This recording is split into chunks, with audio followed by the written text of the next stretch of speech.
sens. Je dis que ton prénom. On va ouvrir la discussion. Merci beaucoup à vous deux. Je pense ce micro-là. On le partage si tu veux, je sais pas où il est. Si on en a le temps. Tu veux qu'on se le partage? Tu veux qu'on se Il y en a un Vous deuxième. voulez la parole? Hop. Il y a d'abord. Un deuxième, et sinon il y a le micro que vous pouvez Il faut l'allumer, je crois. Je crois qu'il est éteint. Il faut l'allumer sur le côté, il y a un interrupteur. Il y est alors, c'est bon. Oui, je voulais faire une remarque sur le premier exposé. Je me présente parce que je m'appelle Catherine Lepandal, je suis chercheur en IHM à l'École nationale de l'aviation civile. À l'École nationale de L'aviation civile. D'accord. Je ne sais pas si, à propos de tout ce que vous avez dit sur l'incarnation, les artefacts, etc., je ne sais pas si vous connaissez ce domaine qu'on appelle le domaine de l'interaction tangible. Donc, c'est Tangible and Embodied Interaction. Il y a des conférences là-dessus, ça se développe beaucoup en ce moment. Ou un petit peu à l'opposé, mais finalement c'est une fausse opposition, mais ça ne fait rien, je vais faire comme si c'était à l'opposé de la réalité virtuelle. L'idée, c'est de se dire que le numérique va se dissoudre dans le monde physique, dans l'espace physique, dans le réel. Alors, je suis un peu mal à l'aise avec le terme de virtuel, je dois dire, parce que c'est de la projection, quoi.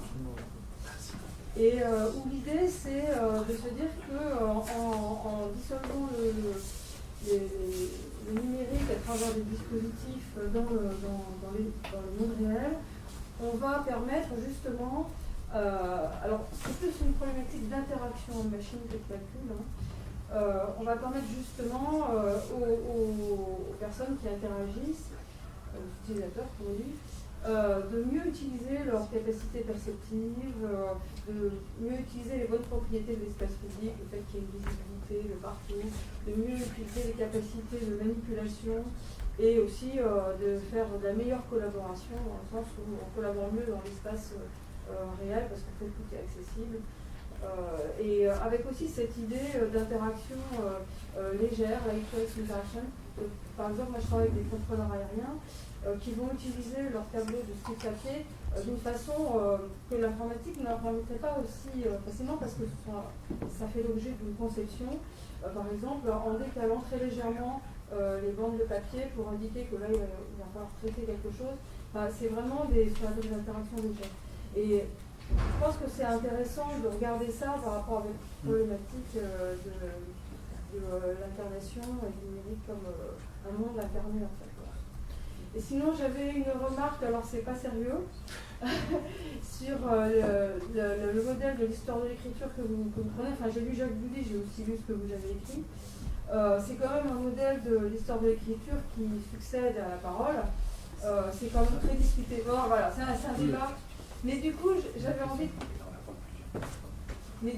envie de transposer ça à la transposition que vous faites avec la raison computationnelle. On pourrait aussi se dire que le calcul préexiste. Donc là, c'est l'idée que l'écriture, il n'y a aucune raison de dire qu'elle succède à la parole. En fait, l'instruction, le phénomène d'instruction existait avant la parole. Certains disent que c'est la condition des possibilités du symbolique. Bon, c'est un débat. Mais moi, je dirais aussi que c'est pareil pour le computationnel. À la limite, l'écriture et le calcul sont nés dans les cailloux. Oui, absolument. Voilà. Bon, c'est un peu polémique. Non, pas tant que ça en fait. On va prendre plusieurs questions si vous voulez, parce que sinon on ne va pas y arriver. Comme on doit reprendre en principe à 14h30. Donc allez-y. Exactement. Moi j'avais une petite question au premier exposé. Donc c'est-à-dire vous avez justement souligné tout l'aspect physique de cette phénoménologie numérique. Et c'était intéressant parce que vous avez mis en lumière le fait que on a plus cette distinction entre la technologie et le monde. C'est quelque chose qu'on ne trouve pas, par exemple, dans la phénoménologie des données, et justement c'est une phénoménologie développée dans les années 80. Mais est-ce qu'il n'y a pas aussi une dimension temporelle et ce n'est pas cette dimension temporelle de notre rapport aux technologies qui nous garantit encore aujourd'hui une distinction entre la technologie et le monde.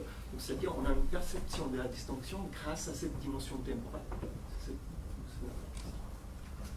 Est-ce qu'il y a une troisième question? Non, alors on y va. Il faut l'allumer. Oui.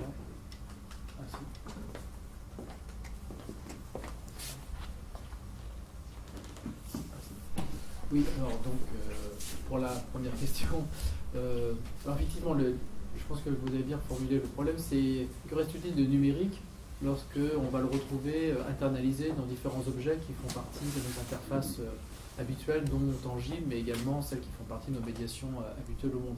Et j'ai l'impression que c'est un débat où on a déjà eu un peu modalitis mutandis dans d'autres sphères, c'est-à-dire d'une certaine manière, le numérique au début, ça ne change pas grand-chose. C'est-à-dire que ça permet de faire un peu plus que ce qu'on faisait avant, et ça se fond dans certaines pratiques qui étaient déjà là.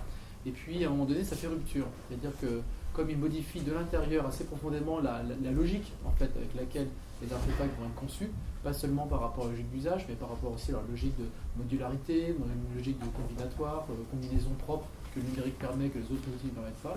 À un moment donné, on a des catastrophes d'usage, si je veux dire, c'est-à-dire des choses qui étaient pas du tout possibles dans l'ordre ancien et qui deviennent soudainement presque quasi des évidences. Alors on l'a vu dans les pratiques du monde audiovisuel, dans les pratiques du monde de l'écriture, etc., où à chaque fois que le numérique commence à pas se dissoudre, mais à se mêler aux usages du moment, il y a toujours le discours ambivalent du style ça change tout, et les autres qui disent mais ça change rien, et tout le monde a plein de preuves. Parce qu'effectivement, les deux ont raison. C'est-à-dire qu'à un moment donné, il y a une espèce de fusion où effectivement le numérique permet de rendre possible ce qu'on savait déjà faire, un peu comme dans les premières écritures, les premières imprimeries, on a fait de magnifiques manuscrits imprimés. Et à un moment donné, la logique même de la reprogrammation de ces outils à travers le numérique déplace en fait les usages à un point où il y a des phénomènes de rupture, c'est-à-dire un passage à la limite, c'est le terme que j'aimerais utiliser, pour faire des bascules. Ce qui fait qu'on est toujours dans un régime un peu ambivalent, où au début on est dans l'augmentation et potentialisation de ce qui était déjà là, et puis après il y a une bascule qui se fait à un moment donné. Et typiquement dans les régimes de travail où il y a des usages qui sont déjà prégnants, puis en plus c'est cela qu'on veut faciliter, etc., il est évident qu'il y a un cahier des charges qu'on veut se fondre par rapport à ces usages qui sont à rendre possible, en fait, à faciliter, etc. Et à un moment donné, c'est l'usage même qu'on va requalifier du fait de cette logique propre du numérique. Et j'ai l'impression qu'il y a un phénomène un peu de cheval de Troie, si vous voulez, dans la manière dont les outils se repensent de l'intérieur, en fait une méthodologie interne de l'outil qui se reconfigure, se repense de l'intérieur à partir du moment où on passe à du numérique.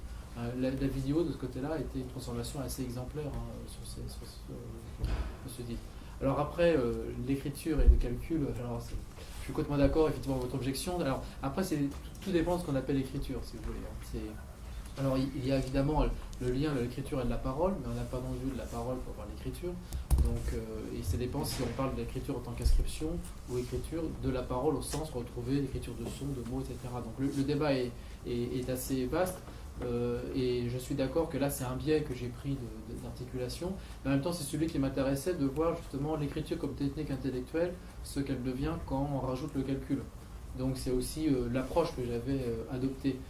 Je suis d'accord avec vous que l'histoire de l'écriture est plus vaste et que l'histoire du calcul l'est tout en temps, et je suis là complètement en phase avec l'idée qu'il y a des allers-retours permanents entre justement des techniques de matérialisation comme le calcul, l'internalisation mentale, etc. Et en plus entre différents supports, c'est-à-dire le support du calcul, le support d'écriture, c'est des choses qui sont contaminées en permanence. Donc ça, je suis totalement... pour moi, c'est pas une objection. Alors, le deuxième point sur la temporalité, alors j'ai l'intuition que vous avez raison, mais je ne sais pas exactement ce que vous entendez par la notion de temporalité. Alors, moi, la temporalité, dans le contexte où je l'utilise, c'est vraiment la temporalité de la conscience, effectivement, le fait de notre individuation propre, et on est une conscience à partir du moment où on a... Bon, je dis ça à côté de Bernard, voilà, mais des rétentions. Voilà, donc on ressort de petits Husserl, les Stigler illustrés, donc on a ce mécanisme-là. Donc le fait de pouvoir avoir conscience de soi, avoir un jeu, etc., c'est précisément qu'on a un mécanisme retentionnel qui nous démarque de l'extérieur. Donc à ce moment-là, il y a une altérité qui se construit à ce niveau-là, et une altérité qui est à la fois effectivement dans la gestion du temps et la gestion de l'espace. On se retrouve dans les deux dimensions. Mais honnêtement, pour moi, ça reste encore à travailler. Si vous voulez, la lecture de Husserl a bien permis de comprendre les aspects fond-forme lorsqu'on a des fonds et formes qui ne sont précisément pas adaptés. Ça, j'ai trouvé ça très éclairant dans les fameuses analyses que Husserl fait, les tableaux suspendus à la galerie de Berlin, etc., le château de Berlin. Et puis après, ça reste à reprendre avec les artefacts dont on parle là. Je vais me donner la parole. Il a changé de micro, celui-là il souffle un peu. Ok. C'est bon droit. Aussi pour réagir sur les deux questions sur ce qu'il vient de dire. D'abord sur la question écriture, inscription, parole, calcul, etc. Je pense qu'il faut... Ça va pas? Ça va pas très bien, je crois qu'il faut parler vraiment directement dans le micro. Là, comme ça va? Là c'est mieux, enfin, on a un souffle vraiment incompris. Bon, on a des problèmes, excusez-nous. Il va rien.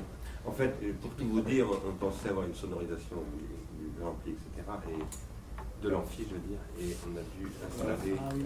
Voilà. Donc on est un petit peu... Celui-là on l'a coupé. Celui-là il coupe, voilà. On est un petit peu dans le bricolage. Donc, sur cette question-là, moi j'ai essayé de théoriser ça de manière systématique et en m'appuyant sur le sol, comme vient de le dire Bruno, mais d'abord, si je puis dire, et quand je dis d'abord, c'est dans l'ordre chronologique, j'ai commencé par le roi Gourand. Le roi Gourand est des questions de... Disons que Georges Canguilhem ou des gens comme ça ont posé, c'est-à-dire qu'est-ce qui arrive au vivant lorsqu'il se technicise. Voilà. Ce n'est pas forcément une question d'anthropologie d'ailleurs. Et j'ai proposé un concept qui est ce que j'appelle l'épiphylogenèse, c'est-à-dire une modalité du vivant qui se trouve transformée par le fait qu'il peut extérioriser de la mémoire.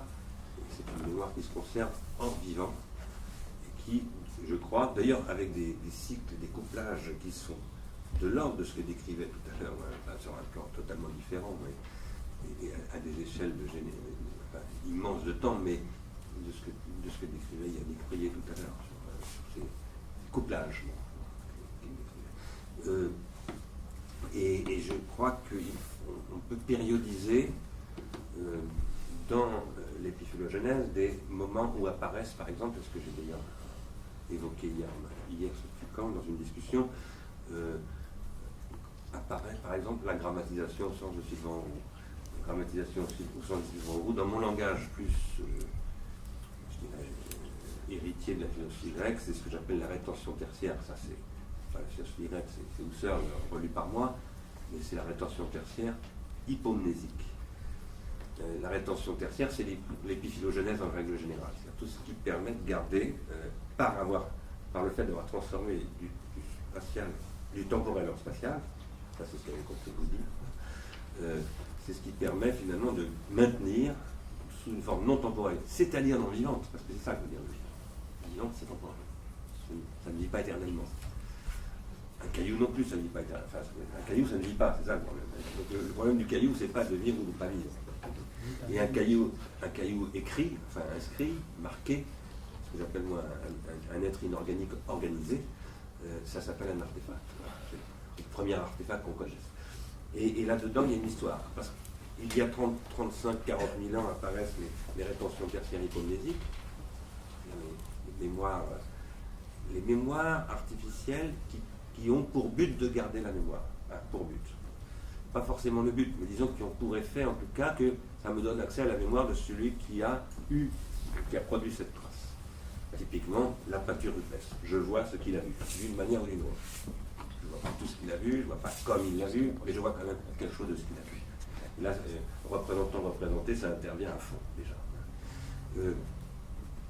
Et après, à l'intérieur de ça, il y a des époques. C'est-à-dire qu'il y a la rétention tertiaire hypomnésique, appelons-la rupestre, pour pas... Et puis, il y a l'idéographie, il y a le littéral, il y a l'analogique, il y a le mécanique, parce qu'une machine, c'est de la rétention tertiaire mécanique, et je parle d'une machine qui est une machine au sens strict, c'est-à-dire, au sens strict, une machine type machine-outil, qui a un système d'entraînement, un moteur, et qui a, à travers des matrices, reproduit des gestes, enfin, des manières de faire, voilà, etc. Et jusqu'au numérique. Le numérique étant produit lui-même par ces machines-là. Enfin, je crois en tout cas que l'organogenèse du numérique passe par ces machines qui reproduisent du geste au départ. Tout le monde, enfin Breton et tous ces gens-là ont souligné en disant l'informatique vient en fait d'abord de Rudolf Forêt, etc. Donc voilà, je voulais dire ça, mais je voulais aussi me donner la parole pour réagir un petit peu aux exposés très rapidement, parce qu'il y aurait 1000 choses à dire sur ces deux exposés qui étaient très riches, tous les deux.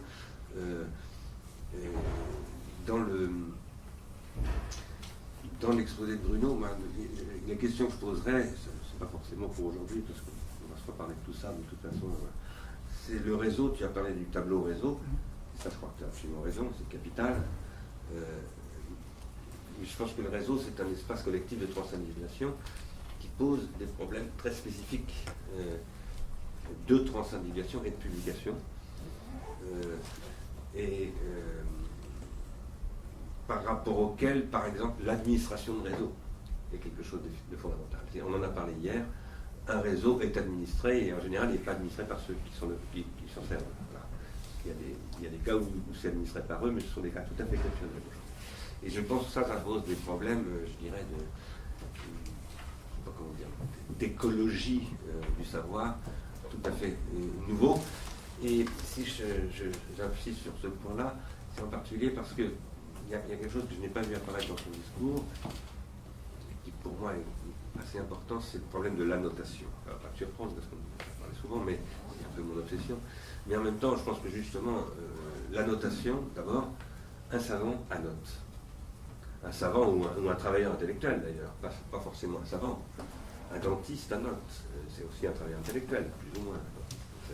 Et l'annotation, c'est parce que tu as parlé comme tu as dit, du schéma à l'objet dynamique ou interactif. Quel est le rapport entre interactif et notation, par exemple? Et ça, c'est mon chien numérique. Si tu veux bien le faire taire, il est dans mon sac. Mon cabot, excusez-moi. Voilà, enfin bon, je pense que la notation, c'est un objet. Quand on regarde, on avait fait un exposé d'ailleurs à, comment s'appelle-t-il, l'historien du texte très très connu, Chartier, à l'IRI, sur la notation. Bon, quand on la vie intellectuelle, c'est foncièrement, et pas seulement intellectuelle, religieuse, enfin, on peut dire que le religieux c'est de l'intellectuel. Disons la vie spirituelle, c'est de la notation avant tout. Et je pense que, si j'insiste sur ce point, c'est parce que je pense qu'aujourd'hui, l'espace numérique n'est pas un espace de notation. Et que je pense que c'est un choix qui a été fait. Enfin, quand je dis que c'est un choix, c'est pas un complot, hein, je ne veux pas dire ça, mais c'est un choix, ou une série de choix plutôt, qui se sont imposés, et que ces choix-là, eh bien, il faut en faire la critique. Pour moi, c'est au cœur de ce qu'on essaye de faire. Tout cela aussi se posant dans un contexte d'un réel qui a parlé du numérique comme réel, et ça je suis d'accord avec ça, mais c'est un réel aussi de déréalisation. Je ne le dis pas au sens de Paul Virilio, je le dis au sens où on en parlait hier à propos des big data et de Chris Anderson, qui est pour moi un déréalisateur du réel. Voilà. Parce que la technologie numérique, c'est une technologie qui a des potentialités de négantropie et d'entropie incommensurables avec la technologie scripturaire, appelons-la comme ça, parce que c'est une technologie industrielle qui est implantée dans tout l'espace, c'est ce que vous disiez en fait, c'est parce que c'est l'Internet des objets, etc. Donc, les objets ont vocation à devenir absolument tous numériques, ça veut dire que l'intégralité du milieu vital est en train de devenir numérique dans toutes ses dimensions, y compris le vivant lui-même. Bon, nous d'ailleurs, à commencer par nous. Et là, il y a des questions, ça me fait passer un peu à ce que disait Yannick, à propos des échelles micro, méso et macro, je dirais même cosmo. Il y a des questions quasiment cosmiques qui se posent avec le numérique, cosmologique. Je le dis au sens whiteheadien, que je suis en train de devenir un petit peu. Tu as parlé de Rabardel, Yannick. J'avais invité, moi, Rabardel, j'ai travaillé un peu avec lui, je l'avais invité à l'IRCAM il y a quelques années, il y a plus de 10 ans. Et effectivement, cette approche de l'instrument par l'artefact et le schème au sens piagétien, c'est extrêmement important, fondamental pour étudier les instruments. Mais je voudrais ramener ça à des questions de schématisation au sens kantien. Et pourquoi? Parce que si nous travaillons sur des questions d'épistémologie du numérique, nous avons l'obligation de discuter la question du schématisme chez Kant. Ça, c'est absolument crucial. Je soutiens, enfin, je crois que Yannick, comme Bruno le savent, je soutiens une position qui est que le schème kantien doit être rapporté, non pas au schème piagétien, mais à un concept de schème qui intègre ce que j'appelle la dimension organologique. Et que le schème kantien, eh bien, c'est la métastabilisation de ce que j'appelle une forme attentionnelle, et cette forme attentionnelle est elle-même liée à l'intériorisation, au sens de Ramartel, l'intériorisation d'un espace noétique créé par l'écriture. J'ai essayé de montrer ça sur l'exemple du nombre 5 et du nombre 1000 chez Kant, etc., dans la première édition de la Critique pure. Je ne vais pas développer ce truc-là, mais si j'en parle, c'est parce que c'est un peu au cœur aussi, pour l'IRI en tout cas, parce que ça reste à discuter pour ce qui concerne le CEA, le LINA, la Sorbonne, etc., qui sont nos partenaires d'Épistémè. Nous, à l'IRI, la question de la catégorisation contributive est au cœur du projet Épistémè comme une question de schématisation contributive. Et je crois, alors je suis non ontologique, je suis plutôt dans la gnoséologie que dans l'ontologie, je suis plutôt dans le processus avec Simonon que dans la description de l'être catégorial à la façon d'Aristote et de toute la philosophie quasiment jusqu'à Heidegger. Mais je pense que l'enjeu des technologies réflexives, dont tu as parlé Yannick, qui sont des technologies réflexives, c'est les technologies réflexives collectives. Parce que ce qui constitue la science, c'est la collectivité. C'est jamais l'individu.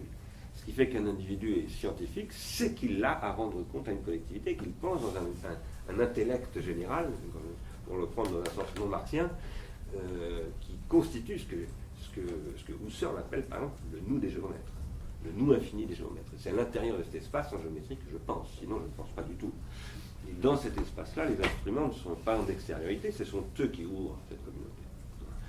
Alors, ici, il y a des questions aussi de certification qui sont fondamentales. Et je crois, moi, et je vais m'arrêter là-dessus parce que je suis un peu long, excusez-moi, je crois, moi, que la question de la certification, c'est toujours la question de la désautomatisation. Quand par exemple, on a un thésard. Bon. Ce thésard travaille avec vous pendant quelques années. Il avance quoi? S'il avance une thèse, il rompt avec le savoir constitué. Il est dans le savoir constituant, sinon c'est pas une thèse. Alors il y a plein de thèses qui sont pas des thèses, malheureusement. Mais si c'est vraiment une thèse, ça rompt avec le savoir constitué. Et d'ailleurs, comme disait Noël Kupffer-Strecke hier, ça transforme les normes sociales aussi. Forcément, sinon c'est pas une rupture. Je considère que cette rupture, c'est un processus de désautomatisation. Et je considère que les processus de certification ne doivent porter que sur les processus de désautomatisation. Parce que précisément, ce qu'on automatise, c'est la certification, c'est l'automatisme. C'est-à-dire ça se déroule automatiquement. On peut filer ça quasiment à une machine dans certains cas. Mais dans les cas où... Pardon ? Les comités de sélection. Comme les comités de sélection. Sauf que, quand il s'agit de vraiment de savoir, de science, d'une vraie thèse, les critères sont bouleversés, évidemment. Donc on ne peut pas confier ça à ce que j'appelais hier l'entendement analytique et automatisable. Et je crois que l'enjeu du numérique est là.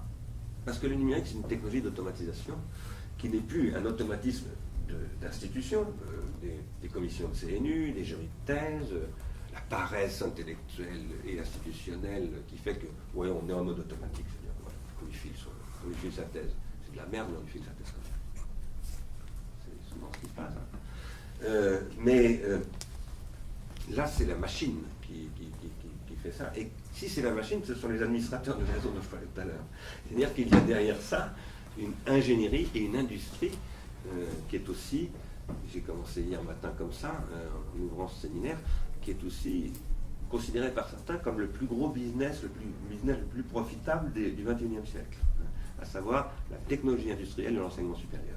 Et donc, je pense que dans la critique du numérique et de la raison computationnelle, cette dimension-là est fondamentale. Voilà ce que je voulais dire pour ouvrir une discussion qui viendra peut-être plus tard, mais et en disant que c'est dans ce contexte-là que nous soutenons une thèse qui est qu'il faut développer une annotation contributive pour rendre aux vrais pairs, c'est-à-dire non pas aux administrateurs du réseau, mais à la communauté scientifique, la responsabilité de la certification.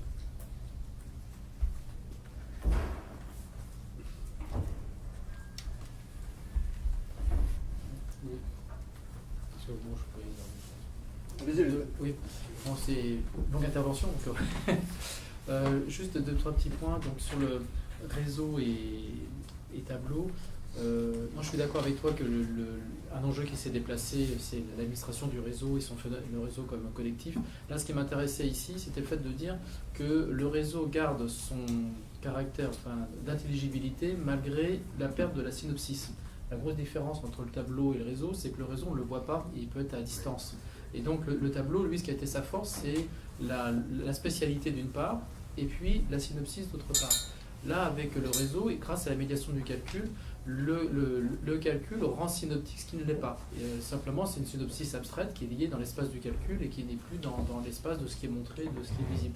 Et la rupture, à mon sens, elle est là, et ce qui fait que le réseau est un mode d'organisation. Après, effectivement, tout dépend des modes de régulation de ces espaces de calcul qu'on a construits.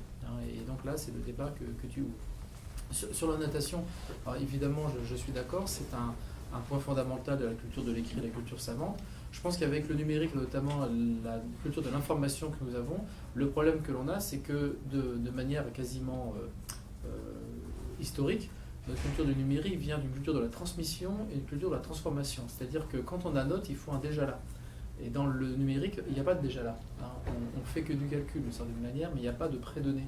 L'intérêt de la culture savante, c'est qu'on sait ce qu'on va commenter pour pouvoir la noter, etc. Donc il y a des métastabilités de contenu en quelque sorte. Ce qui n'est pas vraiment le cas avec la manière dont on a mis au point nos technologies numériques et on regarde nos deux traditions cybernétiques, c'est la transformation et la transmission. C'est les deux matrices en fait de notre culture numérique. Et donc de ce fait, dès qu'on va protocoliser, dès qu'on va agencer toutes ces possibilités, eh bien la notation du déjà là n'est pas pensée parce qu'elle n'est pas pensable dans ce contexte-là de cybernétique, de transmission et de transformation. Donc c'est d'une certaine manière, le numérique, on peut le mobiliser pour la notation, mais notre geste historique, en fait, d'avoir construit le numérique à partir de son origine cybernétique, dans les années 50, etc., fait que, grosso modo, la notation est un acte contre nature. Il n'y a qu'à voir le mal des technologies du web pour poser un truc de correct sur la notation. C'est très très compliqué parce que c'est, d'une certaine manière, il y a une espèce de tension rebelle pour marier les deux aspects. Et puis, je vais une idée à l'instant, c'est terminé sur... Attends. Oui. J'ai terminé sur la désautomatisation. Oui, voilà. Parce que ce qu'il y a derrière, c'est quand même les sciences de gestion. Et toute la culture de gestion qui s'est mise en place avec le geste répété et automatisé. Et d'une certaine manière, je pense que d'un point de vue géopolitique, c'est quand même assez intéressant de voir que toutes les matrices intellectuelles du calcul viennent des mêmes origines que les sciences de gestion. Et je pense qu'il y a une collusion qui n'est pas fortuite, qui est intellectuelle et profonde dans ces deux aspects, qui est leur rapport au commandement de l'autre. Oui, juste deux mots sur la question des chaînes en Barbel. Et pour rebondir, je ne vais pas répondre par rapport à ce que dit Bruno, c'est qu'à un moment donné, je pense qu'il faut aller voir la raison computationnelle en acte. C'est-à-dire qu'on peut toujours dire, voilà, il y a les graphes, etc. Mais à un moment donné, il faut voir c'est quoi le vécu d'un graphe concrètement dans l'interaction, dans sa manière de penser, de pouvoir agir dedans. Comme on peut aller voir la raison graphique de façon, on va dire, assez éloignée en voyant ses conséquences réalistes, etc. Et puis on peut aller voir ce que c'est que parcours une liste, ce que c'est que vivre une liste, ou un tableau, et vivre, je sais pas, l'espace blanc d'une case libre, etc. Et donc du coup, à mon avis, il s'agit vraiment d'aller voir à ce niveau micro. C'est pour ça que j'insiste là-dessus, parce que c'est à ce niveau micro que le sens se fait. C'est pas au niveau social ou du collectif, même si évidemment il y a un effet, enfin voilà, on l'extériorise, il y a un retour du collectif, tout ce que tu veux. Et donc du coup c'est en allant voir ça qu'à mon avis, et là les chaînes de Rabardel dans cette histoire, ils servent juste à dire, voilà, on peut conceptualiser la chose en disant, il y a l'artefact, il y a la manière d'utiliser, et tout ça forme un tout dont on peut étudier le développement. Ensuite les chaînes, au sens schéma quantique, etc., on pourra les trouver justement une fois qu'on ira voir ce vécu et comment il marche à long terme. Et moi je suis tout à fait d'accord avec la démarche. Quand j'ai dit ça, ce n'était pas du tout une critique. Au contraire, je pense qu'il faut travailler comme tu dis, comme au micro. Maintenant, il faut le faire voilà, en thématisant toujours les autres niveaux. Et ça, c'est. Et quand je dis aujourd'hui au niveau cosmologique même, c'était pas simplement une boutade. Parce que je pense que les problématiques, par exemple, qui se sont posées, je ne parle pas par Chris Anderson, parce que c'est un peu de la foutaise, quand même, mais disons plus généralement le statut du calcul aujourd'hui dans la science. ça renvoie à des questions de cosmologie, à un moment donné. Enfin, au sens de Whitehead, en tout cas. Mais bon, je disais ça pour faire le boucle avec un truc que j'ai dit hier matin. Bon, merci beaucoup. On est obligé de s'arrêter, évidemment. Alors, nous nous retrouverons ici, si vous voulez bien, à 14h30. Et nous écouterons, ce sera malheureusement Skype, parce qu'elle a un problème, elle ne pouvait pas venir, Antoinette Rouvroy, qui ouvrira l'après-midi. Et ensuite, nous écouterons Mauro Carbone, Gérald Moore et j'oublie quelqu'un. Ishida. Et Hidetaka, voilà, qui sera en vidéo.